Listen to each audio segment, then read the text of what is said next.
अस्सलाम वालेकुम नाजरीन। इंसाफ का निज़ाम और अशराफिया का पाकिस्तान।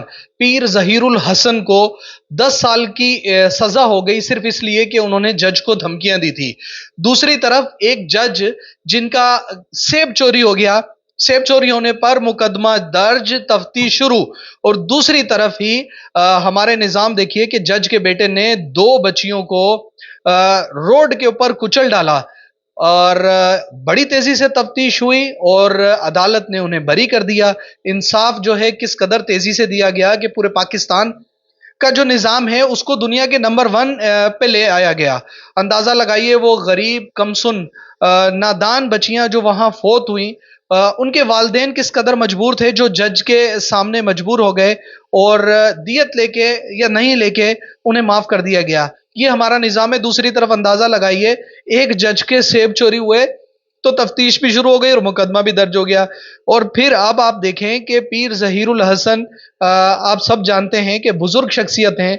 उन्होंने आपको याद होगा डोनट वाले काजी फायज को थोड़ी सी धमकियां दे दी थी या तल्ख लहजे में बात की थी, उन्हें 10 साल की सजा दे दी गई है। ये हमारा पाकिस्तान का निज़ाम है। बेसिकली अशराफिया का पाकिस्तान है ये, जिसमें ताकतवर लोगों के लिए ही कानून है और उन्हीं के लिए कानून बनाया गया है और उन्हीं के लिए रियायत बनाई गई है। आपको याद होगा नताशा ने जो बच्चे पूरी माँ बाप बेटी को जो है कुचल डाला था, उसे भी किस कदर प्रोटोकॉल दिया गया, उसे छुड़वा लिया गया। इससे पहले बहुत सारे हमारे पास ऐसे केसेस हैं। अब अंदाजा लगाइए एक आम बंदा कहाँ खड़ा है यहाँ। अगर एक आम शख्स के साथ किसी भी किस्म की नाइंसाफी हो जाती है, पहले तो वो बेचारा थाने जाते हुए डरता है कि जी थाने में मुझसे पैसे ले लिए जाएंगे। फिर वो जो मोबाइल साथ जाती है वो पैसे मांग लेती है। फिर जो वहां पे मुंशी होता है वो पैसे मांग लेता है। फिर अदालत में जाते हैं तो अर्दली पैसे मांग लेता है, आवाज देने वाला पैसे मांग लेता है। तो वो गरीब तो बेचारा पिस जाता है। वो कहता है कि मैं क़यामत के रोज अल्लाह से इंसाफ लूंगा। मैं आपके साथ एक खातून की वीडियो शेयर कर रहा हूं। आप देखिए वो किस कदर बेबस और मजबूर है और उसने कहा कि मैं कल क़यामत के रोज इंसाफ लूंगी, मुझे कोई उम्मीद नहीं है कि इंसाफ दिया जाएगा।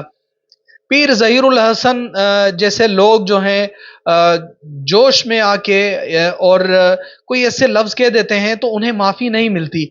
लेकिन दूसरी तरफ अगर जज का बेटा किसी को मार दे, किसी की जिंदगियां खत्म कर दे या जज का सेब चोरी हो जाए तो जी हजूर के ऊपर बड़ी जो है मसला हो जाता है और आम लोगों को खींच दिया जाता है।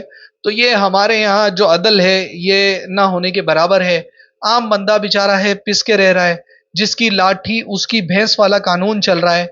और ये अंधेरी रात है, कल क़यामत के रोज जरूर सबको अल्लाह के सामने खड़ा होना पड़ेगा और सबको ही हिसाब देना होगा और उस हिसाब से कोई बच नहीं सकेगा। वो हिसाब होगा अल्लाह का, जिसमें आप अपने झूठे गवाह, झूठे लोग अपनी पावर इस्तेमाल नहीं कर सकेंगे। सुपर पावर अल्लाह है और अल्लाह ही क़यामत के रोज सबका हिसाब लेगा जो ज्यादतियां कर रहे हैं, जुल्म कर रहे हैं और नाइंसाफियां कर रहे हैं। अपना और अपने प्यारों का ख्याल रखिएगा। इस मुल्क में आप ऐसे जिए जैसे आप एक किसी भेड़िए, मुख्तलिफ भेड़ियों के सामने या मुख्तलिफ पागल कुत्तों के सामने आपको छोड़ दिया गया है तो आपने जान बचानी है। हाथ जोड़कर जान छुड़ाइए और निकल जाइए। ताकतवर लोगों से ना लड़िए और अगर आपके बराबर के भी हैं उनसे लड़ेंगे तो आप जलीलो ख्वार ही हो जाएंगे थाने और कचहरियों के चक्कर लगाते हुए, क्योंकि आपको इंसाफ नहीं मिलेगा। अपना और अपने प्यारों का ख्याल रखिएगा। शुक्रिया जी, अल्लाह हाफिज।